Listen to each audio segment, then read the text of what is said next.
Fala galera palmeirense, amigos e amigas do canal Papo de Deca, espero que estejam todos bem. Hoje temos um convidado mais do que especial, nós que acompanhamos inclusive o canal dele, o Tiozão do Verdão. Tiozão, muito boa tarde, obrigado pela presença. Se você quiser dar uma consideração inicial, fica à vontade. Boa tarde, Bruno, que fez o convite, o Renan e o Marco também.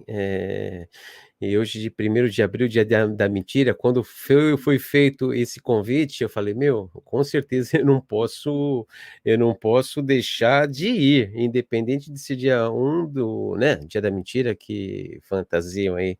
Mas obrigado aí pelo convite, cara. Uma honra aí estar com vocês aí. Bora falar de Palmeiras aí. Um pouquinho que a gente sabe aí, agregando com vocês. Maravilha, Renan, Bruno, boa tarde, obrigado por estar conosco. Eu já tenho uma primeira pergunta, Tiozão, a sua percepção. O Palmeiras ele está muito cauteloso com relação às finanças, tanto é que no ano de 2020, mesmo sem planejar um possível cenário de pandemia ou algo do tipo, eles já estavam cautelosos com grandes contratações, investiram mais na base, que era algo também que já estava sendo programado desde a época do Paulo Nobre, né? Você acha que esse modelo continuará sendo ideal? E tivemos aí opções de como Borré, talvez um Diego Costa, e o Palmeiras está sendo cauteloso nesse tipo de contratação. Você acha que o Palmeiras tem que seguir nesse modelo? Ou as opções no geral, se é que é para investir, não são tão boas assim e vamos manter do jeito que está? Qual a sua percepção nesse cenário no geral? Bem, vamos lá. Eu vou dar como exemplo aí o River Plate, né? Que foi um time protagonista vencendo na América do Sul e o Galhardo tem feito um excelente trabalho. Porém, a base tem dado muito subsídio ao time profissional, né? E o modelo da base perfeito, ele tem que continuar. Com referência ao futuro, a gente vê que o Brasil, o mundo, alguns lugares, né, passam por dificuldades onde não dá para você fazer grandes aportes de investimentos em jogadores, né? Então a realidade hoje é totalmente diferente. Então, o torcedor do Palmeiras que estiver escutando, e vamos esquecer aquelas contratações milionárias e o futuro agora é outro, requer o quê? Planejamento. Por mais que nós queremos, eu quero jogador X, Y, Z, H, que a torcida do Palmeiras é assim. Não, não é. Eu penso, tá? O Palmeiras tem um bom departamento de scouting, o que vir da base no tempo certo vai ser colocado para jogar, para não queimar jogador, e contratação pontual, sim, mas o perfil mudou. Então hoje você tem aí um perfil de investimento de finanças. Então você compra um jogador por empréstimo com o valor do passe fixado, e se esse jogador ele se desempenha uma boa performance, você exerce o direito, mas já pensando também em vender ele lá na frente. Então o futebol tem que ser visto dessa maneira profissional também. Não sei se eu te respondi aí, Marco. Respondeu, o cenário que está se desenhando é esse: é você conter as despesas, conseguir formar atletas na base. Eu concordo que às vezes o palmeirense ele fica muito na expectativa de, temos de buscar um cara top. Ok, chegar para resolver realmente é fundamental. Mas surgirão novos jogadores. Vão surgir um novo Cristiano Ronaldo, vão surgir um novo Messi, e é na base que você tem que procurar. Se não contratá-los posteriormente, formá-los na base. E é isso que os olheiros têm que ficar de olho, né? Então, mas respondeu sim. Renan, só próxima pergunta aí, Jaime. Pode emendar, por favor. Claro, boa tarde a todos que nos assistem, né? Bom, minha pergunta ela é até muito simples e eu acho que um pouco muito direta. Teremos a final da Recopa Sul-Americana e da Supercopa. Uma é contra o Flamengo e uma é contra o Defensores de Justiça. Você acha que o Palmeiras é amplo favorito nas duas ou contra o Flamengo a coisa é mais equilibrada? Eu particularmente acho que contra o Defensa e Justiça o Palmeiras ganha o título e ganha tranquilo. E eu queria saber a sua opinião sobre o Palmeiras e Flamengo. Ok, só antes de falar de Defensa e Justiça, nós fizemos uma live com um jornalista argentino e a gente deve fazer o pré-jogo com ele também, né, na quarta-feira que vem. Exatamente, uma coisa que ele me chamou a atenção, e o Abel gosta disso, de cada jogo é um jogo e o respeito em cima do adversário. E o jornalista, a gente conversou um pouco sobre o Defensa e Justiça, e falou, olha, tem que ter respeito, principalmente o técnico que está lá, que era um técnico na época, cobiçado pelo Palmeiras, que é o BKSS, né? Eles têm um bom meio campo, então a gente vai estar fazendo um pré-jogo quarta-feira que vem. Assim, o Abel gosta de liquidar a partida no primeiro jogo, isso tem sido o perfil dele nos mata-mata, né, nas Copas aí. Vamos aguardar. Agora, sobre a sua, respondendo especificamente contra o Flamengo, cara, o Flamengo, ele voltou ontem, né, voltou, para quem tá vendo o vídeo, voltou na quarta-feira, ganhou, mas não foi tudo aquilo. O Abel já está no Brasil, chegando no Brasil, está assumindo, então contra o Flamengo o jogo possivelmente vai ser no Mané Garrincha. Eu preferiria que fosse no Arena, porque a grama sintética nos favorece, o Palmeiras tem mais, já está acostumado, e queira ou não, os times adversários têm dificuldade. Vai ser um bom jogo, cara, um bom jogo. Claro que como palmeirense a gente vai torcer, mas a gente não pode menosprezar o Flamengo não, cara, não podemos menosprezar não. A nossa opinião é a mesma, né? A gente sempre fala de entrar e confirmar, jogo a jogo. Então, o Abel, ele consegue colocar as rédeas, né, Renan, Bruno, no time. Acho que eles têm assimilado bem essa questão. Você quer fazer mais alguma observação, Renan? Na verdade, uma coisa que o tiozão do Verdão ele falou, e eu concordo, e é a filosofia do Abel. Para mim, o Palmeiras ele é muito favorito em relação ao Defensa e Justiça. Só que, veja bem, o Palmeiras também era muito favorito contra Ceará e Bragantino na Copa do Brasil passada. Só que, assim, o jogo não começa 2-3-0 para o Palmeiras, é sempre 0-0, entendeu? Então, o Abel Ferreira ele tem essa filosofia, o já ganhou não tem com ele. Isso é muito importante. E outra, o Defensa e Justiça, me corrija se eu estiver errado, é o time que bateu o São Paulo alguns anos atrás e eliminou. Quando todo mundo falou São Paulo é favorito, já passou. Entendeu? Então, é só olhar a história para saber que o perigo está sempre rondando. Basta você não dar a chance para o azar. Pode continuar. Maravilha. Bruno, falando em Abel, acho que você tem uma pergunta já relacionada ao Abel, então já emenda o útil ao agradável. Boa tarde, amigos. Boa tarde, tiozão, Marco, Renan, a todos que nos assistem. Na realidade, é exatamente isso que eu queria te perguntar, tiozão. Você acha que o jogo do Palmeiras, o jogo do Abel, ele é interessante, ele tem variações realmente? Ou a gente pode esperar um pouco mais do Abel? Digo isso porque a imprensa já começa a questioná-lo como se ele tivesse um jogo pragmático ou como se ele não acrescentasse nada ao futebol brasileiro. Você acha que o Palmeiras joga bem com o Abel?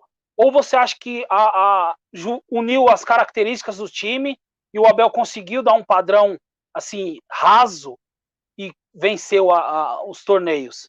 Qual a sua percepção? Se o Abel realmente é um cara diferente ou se o time conseguiu fazer se uniu com a troca do comando e partiu para os títulos? Qual a sua percepção? Vamos lá, Bruno, vou tentar responder. O Abel, ele chegou no Palmeiras como se você estivesse trocando um pneu de um carro a 90 quilômetros por hora e com o carro andando. Ele não teve tempo de planejamento, não teve tempo de indicar jogador, ele chegou com desconfiança, por ser um técnico de 42 anos, a coletiva dele, das entrevistas que eu vi, foi a melhor coletiva de um técnico que passou pelo Palmeiras, então ele é diferenciado, já vou começar pelo fim, tá? Ele é diferenciado a partir do momento da coletiva dele, não tem o embromation, gosto muito dele quando ele usa a palavra nós, ele não puxa para si o eu gosto muito desse tipo de pessoa, principalmente técnico. Com referência a padrão tático, o padrão que ele gostava, que ele gosta e que ele usou no esporte, no PAOK, sempre foi o 3-4-3, né, que é um padrão que é difícil a gente ver no futebol brasileiro, tá? Então ele não teve tempo, por quê? Porque os jogadores já estavam robotizados por todos os técnicos que estão no Brasil e que passam pelo Brasil, que poucos evoluíram taticamente. Então é sempre aquele jogo, o treinador entra em campo não com vontade de ganhar, com medo de perder, né? Então, foi isso. O que o Abel fez? Ele primeiro trabalhou o emocional dos jogadores, fez alguns deslocamentos de posições, o pouco que ele conseguiu fazer, ou pouco, muito, né? Ele levantou a estima de muitos que estavam, assim, encostados, variações táticas, ele fez algumas, porém, é aquilo. Se pensa que o Abel não tem a acrescentar, a gente tem que olhar também quem são os times que estão vendo o Palmeiras jogar. Porque os times sabem que o Palmeiras tem uma boa bola parada, o Palmeiras sabe que eles sabem que o Palmeiras tem, quando algumas jogadas não dá certo, é chute para fora, isso, entendeu? Existem as triangulações ali entre os alas, então sim, o pouco tempo que o Abel teve, ele conseguiu dar uma cara nova, é que a imprensa, o que dá mais ibope no Brasil hoje, infelizmente, é crítica, é notícia ruim. Então, a imprensa do tradicional, ela gosta, às vezes, de dar uma pilhada na torcida do Palmeiras e a torcida cai. Por isso que a gente sempre fala, é bom você não ir nunca para nenhum extremos. Olha a mídia tradicional, olha a mídia alternativa, aqueles canais que você se identifica, faz um contraponto e tem a sua assim, performance, né? Tomar cuidado para não comprar narrativas que não procedem. Não sei se eu te respondi aí, Bruno.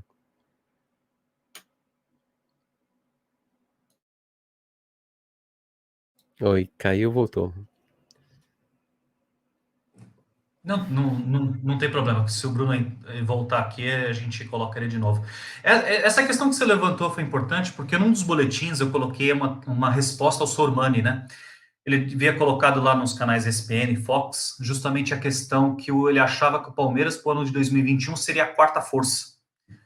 E eu não concordava. Se ele quisesse colocar uma discussão ampla em cima de Palmeiras e Flamengo, ok, que são realmente os times que têm conseguido ganhar títulos, Libertadores em ambos os anos, Campeonato Brasileiro e os seus estaduais. Agora, colocar na frente de Grêmio e atrás de Grêmio e Atlético Mineiro não fazia o menor sentido, né?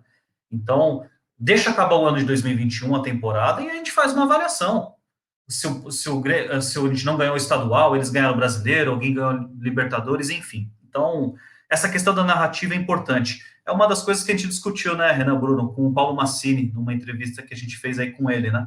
Não alimente os animais, então muito cuidado com esse tipo de cenário. Bruno, você tinha dado uma caída, se você quiser fazer algum complemento do que o tiozão falou, por favor. Sim, peço desculpas aí pela conexão, mas eu concordo com o tiozão. Eu fiz justamente essa pergunta porque muitos torcedores fomentam o que a imprensa diz, né? E a mídia alternativa ela veio para desmistificar isso, né? Mudar a cabeça do torcedor. Longe de nós estarmos aqui querendo impor regra. Nós estamos mostrando algo diferente que a imprensa não vai dizer. O Abel é muito bom. Ele é muito fora da média. Ele é muito bom. Então, com o tempo, com pré-temporada, com o elenco montado por ele, o Abel vai sim ser campeão mundial ainda pelo Palmeiras, se dermos tempo a ele. Acho que o Palmeiras tem tudo para ganhar não só o Brasileiro, mas como a Copa do Brasil, como a Libertadores e o tão sonhado Mundial de Clubes. Nós vamos chegar lá. Temos que ter paciência. O Abel sabe muito bem o que ele faz. Eu discordo quando o pessoal diz que é muito pragmático. Não é pragmático. Vide o jogo que nós fizemos contra o River, vide o jogo que nós fizemos contra o Corinthians, aquele primeiro tempo contra o Grêmio no Campeonato Brasileiro aqui, que nós perdemos um caminhão de gols. Claro, tem ajustes a ser feito, mas o pouco tempo do Abel já mostrou que ele está anos-luz dos técnicos brasileiros aqui. Deixa eu só fazer Posso, Marco e Renan, fazer só uma colocação aí para agregar? Olha só, a diferença do do Abel. Na final da Libertadores, ele aos 84 do segundo tempo, ele tirou o Gabriel Menino e colocou o Breno Lopes. E aí, durante a transmissão, várias emissoras, será que foi boa? Será que foi boa? Alguém se arriscaria? Aí jogou no ar, né? Ou seja, imagina se o Palmeiras, entre aspas, tivesse um resultado adverso, então a narrativa, ou seja, a introdução já tinha dado em cima da troca que não deveria ser trocado, né? Então, como que são as coisas e o destino, né? Ele tirou o Gabriel Menino, que era um jogador que é querido pela torcida, e no momento da transmissão, o pessoal falou, não, o Gabriel Menino não, eu não faria isso, arriscado e tal. E quem fez o gol foi o Breno Lopes, né, cara? Então, o cara, ele é diferenciado, sim, é um baita estrategista, e tem estilo de, pratica aquilo que ele fala, entendeu, cara? Ele é diferenciado, sim, em todos os sentidos. Segue aí. E é É isso importante, aí. né, tiozão? Desculpa, Marcos, só para finalizar aqui minha parte. É importante você executar o que você treina, né? Porque você tem um planejamento de metodologia de jogo que você não coloca em prática, aí até o jogador mesmo fica descrente, né? Porque nesse caso que você estava falando aí, tiozão, um técnico brasileiro colocaria o Emerson Santos para segurar e para levar para os pênaltis. Ficaria com medo de tomar um gol do Santos. O Abel não. O Abel treinou na semana com o Breno Lopes nessa situação. É diferente. Bruno, eu não preciso nem complementar o que eu ia falar, que era mais ou menos isso, né? Sabe aquela história? Faço o que eu falo, mas não faço o que eu faço. Então, esse é o melhor exemplo que ele dá para o elenco. O elenco confia nele. Então, aí as coisas começam a caminhar. Show de bola. Essas duas próximas perguntas, elas são interessantes. Eu vou fazer a primeira, depois o Renan, na seguida, entra na... É uma pergunta meio...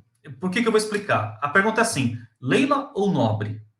Por que eu falo isso? A Leila nem presidente é ainda, muito provavelmente vai ser. Então, comparar Leila com Nobre não é justo. Primeiro que o Nobre já foi presidente por 2 oportunidades. A Leila ainda não, mas muito provavelmente o será. Então, a pergunta vai no sentido Leila ou Nobre, mas no sentido de investimento e qual é a sua visão dela entrando numa possível presidência do Palmeiras. Desculpa. Sobre Leila e Nobre, cara, assim, o Paulo Nobre, se não fosse o Paulo Nobre, cara, na entrada dele, o Palmeiras seria, com todo o respeito, uma portuguesa de desportos, cara. Tava assim, totalmente desestruturado o clube, existia uma atrofia em todos os setores, né? Então, departamentos, diretores visando os seus próprios interesses, o clube estava à mercê de uma situação que vinha se arrastando durante muitos anos ou décadas no Palmeiras, né? O Paulo Nobre, sim, ele inovou no profissionalismo, trouxe uma visão diferente, fez um aporte financeiro, que isso é difícil, com juros lá embaixo, com juros do mercado, abaixo dos juros do mercado, e sim, saiu. O Palmeiras é um time de muita torcida, uns querem a volta dele, outros não querem a volta dele. É difícil, assim, a gente avaliar a Leila como presidente, mas tem indicativos que mostram que ela tem tudo para ser também uma excelente presidente. Quais são os indicativos? Como ela gere as 13 ou mais empresas que ela tem. Então, o pessoal fala só a Crefisa. Não, então vamos tirar a Crefisa do lado e ver outras empresas que ela tem, ou como são geridas e os lucros que ela dá. Então, ela vindo para o Palmeiras, eu conheço pessoas que falam, gente, a Leila, ela é diferente, ela não é aquela pessoa que você olha no Instagram e fala, oi, pessoal, tudo bem? Aqui é a Leila, estou falando isso. Não, ela é diferente no seu dia a dia, tá? Mas diferente assim, ela te dá é um cargo, te dá uma função, mas ela te fala assim, ó, você tem que, durante esse período, me mostrar esse resultado, se você mostrar esse resultado, você tem um bônus disso, se você mostrar isso, você cresce nisso, e assim vai, né? Então, ela é totalmente profissional. Eu penso que ela, assumindo, ela tem tudo, sim, para assim, fazer um excelente trabalho. Oposição não tem no Palmeiras, então vai ser mais fácil. E outra, o clube está se modernizando o que eu falo, a maneira de pensar, não modernizando as estruturas físicas. Então, hoje o dirigente brasileiro, se não mostrar, se não mudar um pouco a maneira administrativa de ver o futebol como negócio também, saber que você tem que ter zelo e cuidado com as finanças do clube, isso pode comprometer, como comprometeu alguns times no passado. Ela tem tudo sim para dar certo, cara. Agora é aquilo, ela não aparece tanto e ela não pode aparecer, porque senão ela rouba não, ela pode sobressair mais do que o Maurício, mas quando o Maurício sair e ela for aprovada e der tudo certo, ela tem tudo para ser uma baita presidente. E tem muita personalidade, viu, cara? Assim, o Maurício também tá para entrar para a história. O Palmeiras ganhando esses 2 próximos títulos de ruim, né? Um apelido até que usavam ele, que eu não gosto de falar, há tempos atrás. Ele tá para entrar para a história com esses 2 títulos aí, caso o Palmeiras venha a ganhar também, cara. Segue aí. Legal, legal. Renan? Bom, na mesma linha de Leila e Nobre, a minha pergunta é: Anderson Barros ou Alexandre Matos? Anderson Barros, com certeza. O porquê, cara? Aí entra nesse novo conceito que a gente vê de a gente tentar reverter, que não é o diretor que faz tudo, né? Então nós tínhamos um diretor que tinha uma caneta sem tinta, ou perdão, com muita tinta, e o cartão de crédito sem limite, um exemplo, tá? E no meio esportivo, quando você vai contratar um jogador, você contrata um, mas tem um empresário que fala, olha, você tem que levar esses 2 aqui. É só isso, ok. Então acabava vindo 2. E também a filosofia do Matos era claro isso.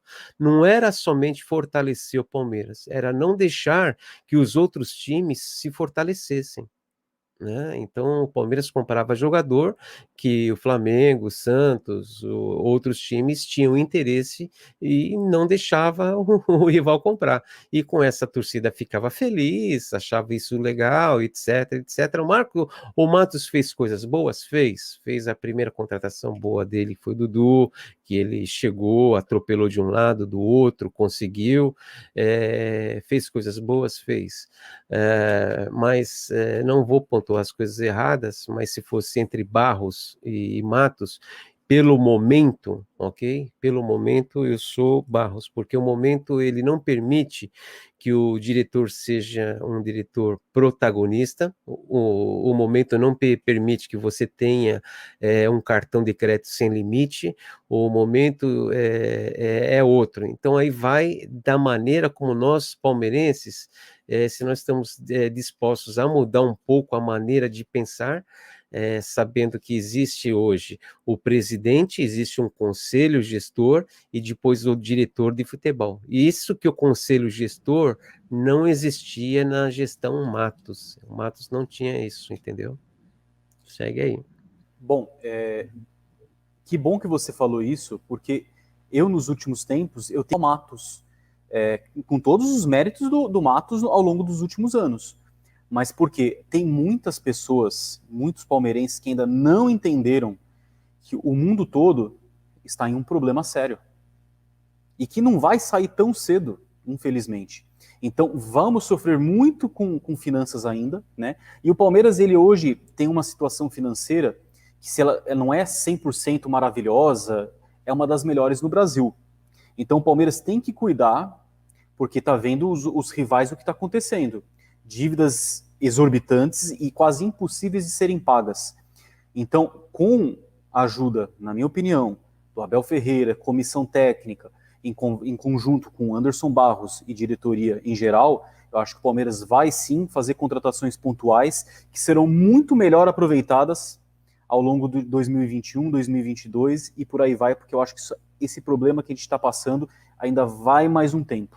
Tá? Mas que bom, eu vejo a maioria falando, eu quero o Matos de volta. Não acho que seja para o tempo de agora. Marco? Bruno, você quer fazer alguma consideração que eu vi que você tinha tirado do mudo? Pode fazer, por favor. Eu concordo com o tiozão, com o Renan. Eu acho que o modelo de gestão do Palmeiras não permite uma figura como o Alexandre Matos, né? Eu acho que a gente vinha falando há anos, né, antes mesmo de a gente montar o canal, de que o Matos era uma raposa no galinheiro. Ele gastava muito em jogadores que não deram retorno ao Palmeiras. Claro que tem os acertos, mas os acertos são pequenos comparando ao prejuízo, porque o prejuízo está aí. Daverson, Borja, o Guerra, que ficou aí um tempão sem jogar, entre outros, Carlos Eduardo. Então, quando se fala da figura do Alexandre Matos, só se fala em contratação. Mas se você pegar o que deu certo e o que deu errado, a proporção do que deu errado é muito maior. Também estou com o tiozão e com o Renan nessa aí. Só parafraseando em cima disso, tiozão, você concorda que o que deu certo com o Matos e o que deu errado com o Matos, muito se identifica com Paulo Nobre versus Maurício Gagliotti? Olha as opções de erro, estão tudo na gestão do Gagliotti. Será que o Paulo Nobre, na época, não chegava a essa proposta, vamos comprar este? Não quero isso. Não. Vai muito de dar a chave do galinheiro para a raposa e fazer as coisas à vontade? Esse termo dar o galinheiro para a raposa, assim, eu não gostaria de usar, mas eu prefiro usar o termo com os erros que a gente se aprende, né? Então, na gestão Nobre e na gestão Maurício teve um pedaço de erros, e aí a gente diz, né? Pelo menos eu entendo, com a profissionalização, assim, você vai vendo, eu errei nisso, não posso errar novamente, eu errei nisso, não posso errar naquilo, eu errei nisso, se eu errar, eu vou comprometer isso lá na frente financeiramente.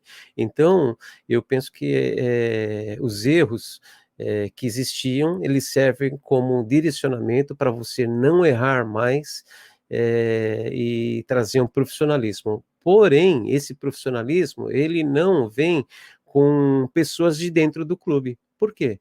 Porque a política do clube é formada e tem aquela, eu vou dar esse cargo para esse, vou dar esse cargo para esse, vou dar esse cargo para esse, isso é um cabidão. Então, isso acontece, infelizmente, em vários setores da sociedade, né?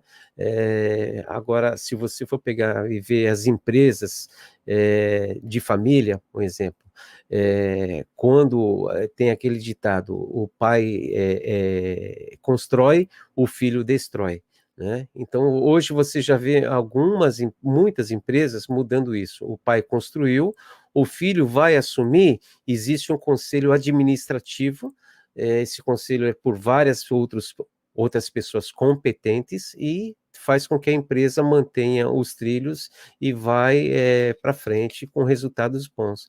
E o Palmeiras tem que ser assim, gente, não tem que ter cargo político mais, tem que ter pessoas que ocupam seus lugares por competências profissionais. Eu penso assim, acho que a Leila vai fazer isso, viu, cara? Segue aí.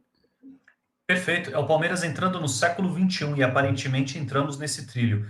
E hoje a gente está em 2021, mas vamos pensar 2040. Talvez a gente olhe lá para trás e fale assim, cara, o Palmeiras fez certinho e depois conseguiu deslanchar mais ainda. Então, mas é coisa para o futuro. Bruno, sua próxima pergunta aí, por favor. Tiozão, para dentro do campo, você acha que com a paralisação dos estaduais, o Palmeiras fica muito prejudicado para as finais das Copas, tendo em vista que o Flamengo já está jogando com o seu time principal, jogou ontem, né? Com o seu time principal no Carioca? Assim, não, Bruno, eu acho que não. Eu penso que não, viu, brother? Pelo seguinte, o Palmeiras, ele tinha duas listas no campeonato, ele mesclou. Eu penso que essa paralisação aí, ela está sendo benéfica exatamente para tirar o estresse e fazer com que o time esteja mais junto e o tempo, a pré-temporada que nós não tivemos em função do calendário, isso está sendo aproveitado por uma pré-temporada, como se fosse uma mini pré-temporada, jogadas ensaiadas, o estilo de jogo, aprimorar, etc. Eu sou a favor, sim, dessa paralisação, infelizmente, não pelo motivo que está acontecendo, mas o lado bom, eu penso que você evita jogadores de contusão, desgaste físico, etc, etc, e coloca o padrão ali para jogar, entendeu? O Paulista estava sendo exatamente o quê? Quando você tem a pré-temporada, né? Então é normal o time ter aqueles jogos à tarde contra a Nacional, alguns outros jogos. O Paulista estava sendo isso. É uma pré-temporada, porém com os jogos à noite passado pela televisão e mascarado como pré-temporada. O Paulista é uma pré-temporada, não é mais Paulista, cara. É incrível. Legal, isso daí. Tiozão, o Palmeiras aí ao longo de 2020 lançou Gabriel Menino, Danilo, um pouquinho depois, Gabriel Veron, Wesley, e agora mais recentemente está ganhando casca o Renan na zaga, né? Aliás, muito bom zagueiro. Precisando vender algum desses meninos, vamos por 2 deles, quais você venderia? Para dar continuidade na questão do elenco para 2021. Precisamos vender 2. O que você escolheria hoje? O que eu escolheria? Eu escolheria aquele que me pagasse mais, né, do futebol, de fora, que vai vir em propostas, né, a gente sabe disso. É aquilo, né? O Gabriel Menino, ele é um jogador muito versátil e ele se encaixa nas 3 posições, tanto defesa, meio-campo e ataque. Então, esse seria um jogador, não que eu gostaria de vender, mas que a Europa vai vir, porque ele sabe cumprir a função tática nos 3 setores. Então, esse seria um. E o outro jogador, o Danilo e o Patrick de Paula. Agora, o Danilo, ele também tem muito interesse, porque existe interesse de fora. Eu penso que o Palmeiras pode oferir bom valor para o seu caixa, um jogador para ajudar o orçamento e o outro aí para fechar as contas, a dívida que tem com a Crefisa, etc. O Danilo seria outro jogador, que ele é um meia avançado, clássico, técnico, não é tão bom na marcação, mas ele tem, assim, ele é acima da média. Seria esses 2 jogadores aí. O Renan, cara, eu não venderia o Renan, não, viu? De todos aí, eu não venderia, cara, porque o Renan é uma baita promessa, cara. Guardem esse nome, Renan, um baita jogador, cara, um quarto zagueiro. A gente sempre nos vídeos, a gente fala, né, o xará do Renan aqui, né? Todo jogo ele faz um jogo consistente. Ele é um cara que, se assumir a titularidade dessa zaga aí, o ano de 2021 talvez seja a maior revelação da base, hein? Eu também concordo com você. Aliás, falando em Renan, se você quiser mandar aí a próxima pergunta, é contigo mesmo. Não, é só comentando sobre o meu xará, é realmente impressionante, a gente, como você disse, todo vídeo que nós gravamos e o Renan jogou, eu falo, olha, de novo o meu xará não cometeu um erro. Aliás, erro eu lembro que ele cometeu, mas não é primordial. O cara realmente com 18 anos tem que ficar bastante tempo ainda no Palmeiras. Bom, falando em jogadores, a gente falou muito agora do pessoal da base, mas temos 2 jogadores perto do fim de contrato, Felipe Melo e William Bigode. Você, se estivesse no Palmeiras, você renovaria com esses 2 jogadores? Se eu tivesse no Palmeiras, vamos lá. Primeiro, eu ia perguntar para os jogadores qual que é a disposição dele de estarem renovando com o Palmeiras, ou de estarem continuando. Estando com assim a empatia, o interesse em continuar, beleza. Então aí eu vou para os números, né? Vocês aceitam? A partir do momento que se aceitarem, eu renovaria sim. Ok, eu renovaria. Eu penso que talvez a gente possa ter um pouco mais de dificuldade em renovar com Felipe Melo, né? Partindo aí de um princípio que o Boca sempre quis namorar ele, sempre gostou do nome dele, o Riquelme também é um sonho de consumo do Riquelme, o Felipe Melo. Agora sim, não sei se ele vai pedir mais ou menos, ele já sinalizou que queria 2 anos, não sei se vale a pena 2 anos ou não, mas eu renovaria, principalmente com o William, que muita gente não gosta do William, eu gosto do William. Um jogador para mim que deu um passe, não é por gratidão não, tá? Mas ele deu um passe pro Daverson, ficou 1 ano parado sem jogar. Olha os gols que ele fez, o histórico dele. Renovaria com os dois, sim. Pelo menos no mínimo 1 ano com os dois. Perfeito, acho que é a nossa opinião também. No caso do William, depois que ele se machucou, ele teve bastante dificuldade para ter aquela, vamos dizer, 90 minutos em campo. A gente sempre diz que o William é o tipo do atleta comprometido, que se ele tiver compondo o elenco, por exemplo, entrando 15 do segundo tempo, ele vai ter 30 minutos em alto rendimento. Então, é jogador essencial para elenco, né? Então, Bruno, você quer acrescentar alguma coisa ou já quer ir para a próxima pergunta? Não, concordo com o tiozão. Acho que são dois jogadores importantes para o Palmeiras, dentro e fora de campo, né? Principalmente fora de campo, porque eles não têm uma atuação como no time titular contínua, né? Então, até mesmo pela idade, o Felipe teve uma contusão muito grave também, o ano passado. O William também, como o tiozão citou. Mas são jogadores importantes, né? Para fazer essa transição entre a base e o time principal. São jogadores que são úteis. O William pode ajudar muito o Wesley a crescer, pode ajudar o Papagaio, pode ajudar o Newton também, e, consequentemente, outros que virão. E o Felipe Melo é a mesma coisa. O Fabinho, que está subindo, o Pedro Bicalho também, que não teve chance ainda, fora o Danilo, o Patrick, entre outros. Até mesmo o Danilo Barbosa, que acabou de chegar. Tendo em vista o Danilo Barbosa, tiozão, que eu acabei de citar, que já chegou, o Castelhanos, o Atuesta e o Ademir são reforços ideais para o Palmeiras? Você acha? Você que está aí próximo, aí já deve ter visto mais próximo aí o Atuesta, o Castelhanos jogarem. Ok, vamos lá. Se o Abel pediu, nós temos que confiar no Abel, né? Então a gente vai partir desse pressuposto aí. Se o Abel pediu, confia. Então, às vezes a torcida olha, o Ademir. Gente, se não é o Ademir, olha, o Abel pediu o Ademir, e ponto. Né? Então, se ele pediu é porque ele viu que ali pode reforçar. Eu penso que o Ademir, ele tem sim, ele usou, assim, Atlético Paranaense, Grêmio, Corinthians já mostraram interesse por ele. A questão aí, eu penso que está por detalhes, é um bom jogador. Agora, porém, o Castelhanos e o Atuesta são melhores que ele.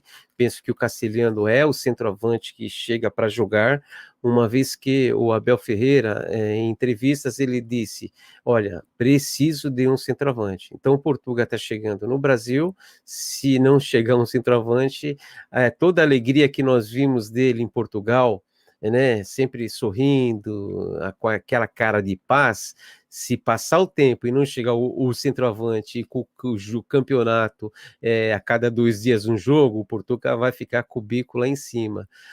O Castelhano, sim, é um excelente jogador. Ontem até tivemos uma live com o Massini, analisamos jogos dele, foi excelente, assim, tem tudo para dar certo, assim, analisando pelo vídeo. Agora é aquilo, o Domenech, quando estava no Flamengo, tinha pedido Castelhanos também, e está dentro do perfil financeiro que o Palmeiras pretende como investimento. É um jogador de um valor de um custo baixo, o Palmeiras tem frentes aí para contratar, pagando uma entrada e percentuais com opção de compra. E sobre a Atuesta, cara, o Atuesta é um excelente jogador, cara. Agora, sim, a dúvida é que tem jogadores no meio-campo que fazem uma função semelhante à do Atuesta. Aí fica a incógnita: será que vai sair algum do meio-campo que faz a mesma função que o Atuesta para a chegada dele, caso ele venha realmente? Porque ele é um bom jogador, sim, cara. Não sei se eu te respondi aí, Bruno. Sim, eu também tenho essa impressão, tiozão. Eu vi vídeos do Atuesta, confesso que eu não conhecia, mas ele ocupa uma faixa de campo importante. Mas é a faixa de campo que, por exemplo, Danilo atua, né? Chegando Danilo Barbosa, que foi um pedido do Abel também, para compor esse elenco para a vaga do Ramires, também para a vaga do Emerson Santos, que ele pode jogar na zaga também, o Atuesta chegaria para brigar por posição com Danilo e com Patrick. Acho que ele pode jogar um pouquinho mais à frente, né? Tendo Danilo, tendo Patrick, tendo Atuesta, aí ele pode compor o elenco com o Gabriel Menino, ficaria com 4 jogadores que um completa o outro, né? Quando um sai, outro fica. Eles não são móveis, eles se movimentam bastante. Então o Palmeiras, o Abel teria um time muito, muito, muito bom na mão, com jogadores de diferentes características, mas que um se completa o outro, né? Acho que não necessariamente teria que sair um para o Atuesta chegar. Acho que ele pode jogar com todos que estão ali. Mas, como o Palmeiras precisa também vender, acho que o escolhido talvez seja o Danilo mesmo. O Atuesta viria para a vaga dele. Tá dentro sim, é isso aí. Segue aí. Faz total sentido. E, bom, já até indo para a parte final aí do nosso bate-papo com o tiozão, até ele tem outros compromissos, tem outras lives já programadas. A gente chega num momento do nosso bate-papo que eu faço 3 perguntas, que é meio que um ping-pong, tá? Então, direto e reto e rápido. Tiozão, maior time da história do Palmeiras que você já viu? Leão, Eurico, Luiz Pereira, Alfredo Zeca, Dudu e Ademir da Guia, Edu, Levinha, César ou Ronaldo e Ney. E o Neymar não engraxava a chuteira do Ney. Ney é nota 9, Neymar nota 6. 2 considerações Esse rápidas. é o time de 74. Isso, esse, 73, 74 já com o Ronaldo, né? Eu sou de 85, mas a gente acaba estudando a história do Palmeiras. Eu falei para eles antes, né? Com o Paulo Massini, a gente fez essa mesma pergunta, ele respondeu exatamente igual. Eu ainda falei para eles, ele vai responder o mesmo time do Massini. Dito e feito. Eu estava nesse jogo, isso ficou marcante. Perfeito, isso é história, isso que é rico, né? Essa segunda pergunta ainda vai ser 3 em 1. Maior ídolo do Palmeiras, maior ídolo da seleção brasileira e o maior ídolo no esporte, não precisa ser necessariamente futebol. Rapaz, né, do Palmeiras que eu vi jogar, tá? Ídolo, jogador, Ademir da Guia. Ok?